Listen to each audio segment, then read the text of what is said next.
আসসালামু আলাইকুম ফ্রেন্ড, সবাই কেমন আছেন? আশা করি সবাই খুব ভালো আছেন। ওয়েলকাম টু মাই চ্যানেল রুমার রান্নাঘর।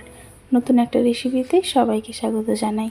তো ফ্রেন্ডস, আজকে আমি একটা মিষ্টি বানিয়ে দেখাবো। যে মিষ্টিটার নাম হচ্ছে চন্দ্রকলা। তো এই মিষ্টিটা ওপর থেকে একদম ক্রিস্পি থাকে আর ভেতর থেকে খুব নরম। তো চলুন প্রথম থেকে ভিডিওটা দেখতে থাকুন, আশা করছি আপনাদের ভালো লাগবে। এই মিষ্টির জন্য আমার এখানে লাগবে ময়দা। আমি 300 গ্রাম ময়দা নিয়েছি, আর ছোট্ট একটা চামচের 1 চামচ পরিমাণ বেকিং পাউডার দিয়ে নিচ্ছি। আর দেব গাওয়া ঘি। এখানে 50-এর মতো গাওয়া ঘি আমি দিয়ে নেব। একটা চামচের 2 থেকে 3 চামচ পরিমাণ দিয়ে দিচ্ছি। এবার এই ঘিটার সাথে ময়দাটা ভালোভাবে মেখে নেব। তো আপনারা চাইলে কিন্তু এখানে তেল দিয়েও ময়দাটা ভালোভাবে মেখে নিতে পারেন। তো যদি গাওয়া ঘি দিয়ে ময়দাটা মেখে নেন, তাহলে এই মিষ্টিটা কিন্তু ওপর থেকে খুবই মচমচে হয় আর ভেতর থেকে খুবই রসালো থাকে। তেল দিয়ে করলে সে ব্যাপারটা থাকে না। তো ভালোভাবে ঘি দিয়ে ময়দাটাকে আমি এখন মেখে নিয়েছি, আর অল্প অল্প করে পানি দিয়ে সুন্দর মতো একটা ডো তৈরি করে নেব। খুব বেশি নরমও না, আবার খুব বেশি শক্তও না, নর্মাল একটা ডো তৈরি করে নিতে হবে।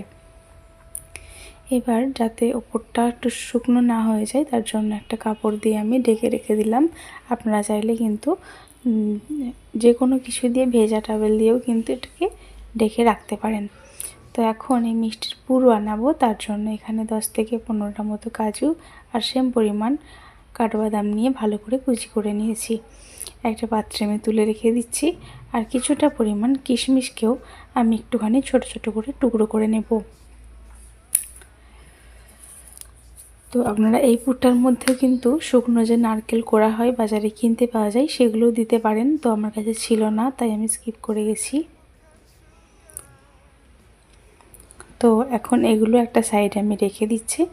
আর উনুনে আমি সাইডে দুটো পাত্র বসিয়ে দিয়েছি। একটাতে বসিয়েছি মিষ্টির রস বানানোর জন্য 1 বাটি পরিমাণ চিনি, আর যতটা চিনি নেবেন তার হাফ বাটি পরিমাণ পানি।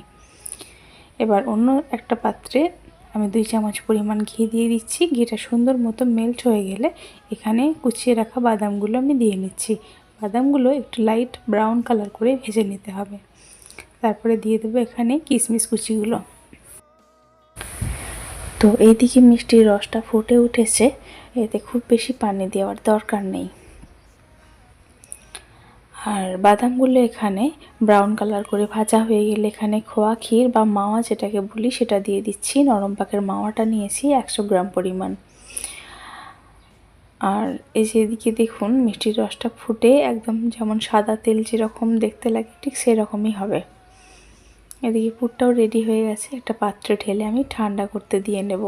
তো ফ্রেন্ডস, মিষ্টির রসটা কিন্তু বেশিক্ষণ ফোটানোর দরকার নেই। মিষ্টির রসটা ফুটে উঠলে 3-4 মিনিট মতো একটু ফুটিয়ে নিলেই যথেষ্ট। তো এদিকে মিক্সিং জার নিয়েছি, তার মধ্যে আমি 2 চামচ পরিমাণ চিনি পাউডার করে নেব। এই মিষ্টির যে পুরটা আছে তার মধ্যে পাউডার করা চিনিটা আমি দেব।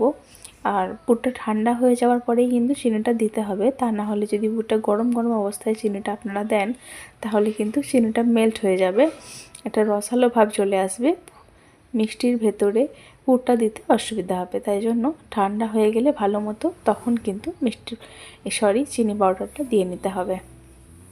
এবার ভালো মতো মেখে নিয়ে আমি একটা পাত্রে ঢেলে রেখে দেব। তো একটু ফ্লেভারফুল করার জন্য 1 চামচ পরিমাণ আমি এলাচ পাউডার দিয়ে নিলাম।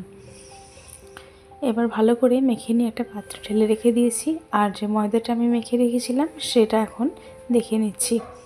খুব সুন্দর নরম হয়েছে। আর এটা একটু ভালো করে হাতে করে মথে নিচ্ছি। তারপর এটাকে ছোট ছোট লেচি কেটে নেব। তো এই 300 গ্রাম ময়দাতে আমার মোটামুটি 19টা মতো মিষ্টি হয়েছিল। তো ছোট ছোট লেচি কেটে নিয়ে হাতের সাহায্যে একটু করে সমান করে নিচ্ছি। তো এই মিষ্টি বানানোর জন্য কিন্তু বেলে নেওয়ার কোনো ঝামেলা নেই। হাতে করে একটুখানি স্প্রেস করলেই, চাপ দিলেই কিন্তু সুন্দর মতো চ্যাপটা হয়ে যাবে। আর হাতে করে একটু চ্যাপটা করে নিয়ে ভেতরে পুর ভরে নিয়ে মুখগুলো আমি মিষ্টির শেপ দিয়ে নিচ্ছি। তো পুরটা ভরে নিয়ে ওর ওপরে আরেকটা দিয়ে আমি মিষ্টিটার শেপ দিয়ে নেব। তো আপনারা দেখে বুঝতে পারছেন যে এটা কতটা পরিমাণ মোটা রেখেছি। তো আরও কতকগুলো এখানে বানিয়ে নিচ্ছি। প্রথম দুটো একটা একটুখানি শেপ দিতে অসুবিধা হলে পরবর্তী কিন্তু প্র্যাকটিস হয়ে যাওয়ার পরে সুন্দর একটা শেপ চলে আসবে।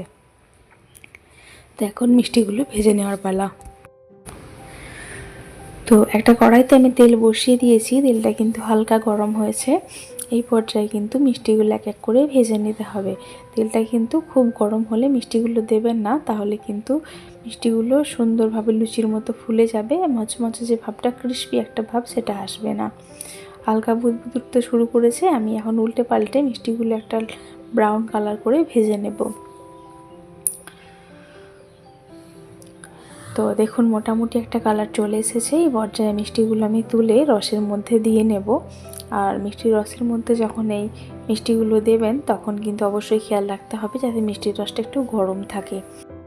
আর মিষ্টির রসের মধ্যে দেওয়ার পরে আমি বেশিক্ষণ রসের মধ্যে রাখবো না, 3 থেকে 4 মিনিট রাখলেই যথেষ্ট। তো সেকেন্ড ব্যাচের মিষ্টিগুলো আমি ভেজে নিচ্ছি। আর এই দেখুন রসের মধ্যে ডোবানোর পরে কতটা সুন্দর লাগছে দেখতে। আর মিষ্টিটা ভাঙার সময় আপনারা একটু লক্ষ্য করে দেখবেন ওপর থেকে কতটা ক্রিস্পি আর ভেতর থেকে কতটা রসালো হয়েছে। তো এই ছিল আমার আজকের রেসিপি। ওপর থেকে একটুখানি পেস্তা বাদাম কেটে নিয়ে গার্নিশ করেছি, আপনারা চাইলে নাও দিতে পারেন। তো আপনাদের যদি ভালো লেগে থাকে অবশ্যই একটা লাইক কমেন্ট শেয়ার করে দেবেন, আর চ্যানেলটাকে সাবস্ক্রাইব করে নিয়ে পাশে থাকার অনুরোধ রইল। দেখা হবে পরবর্তী নতুন ভিডিও নিয়ে। আর আমি যে ইউটেন্সিলগুলো ব্যবহার করি সেগুলো আপনারা কিনে নিতে চাইলে লিঙ্ক দিয়ে রাখবো ডেসক্রিপশন বক্সে, আপনারা সেখান থেকে কিনে নিতে পারবেন খুব সহজে। তো দেখা হবে পরবর্তী নতুন ভিডিও নিয়ে। আপনারা ভালো থাকবেন, সুস্থ থাকবেন, সাবধানে থাকবেন।